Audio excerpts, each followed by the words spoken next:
কিছুক্ষণ পরে পর্তুগালের সঙ্গে স্পেনের খেলা।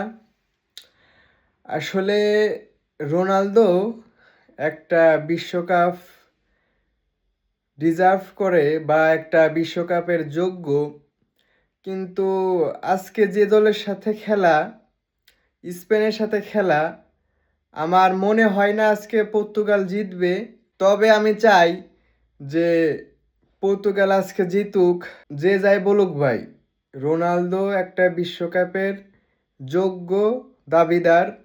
রোনালদোর একটা বিশ্বকাপ পাওয়া উচিত, কিন্তু আজকে এমন একটা দলের সঙ্গে খেলা পড়ছে, আমার মন বলে না যে পর্তুগাল জিততে পারবে।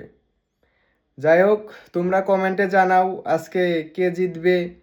আর রোনালদো একটা বিশ্বকাপের দাবিদার, এটা ঠিক না বেঠিক, এটা তোমরা কমেন্টে জানাও।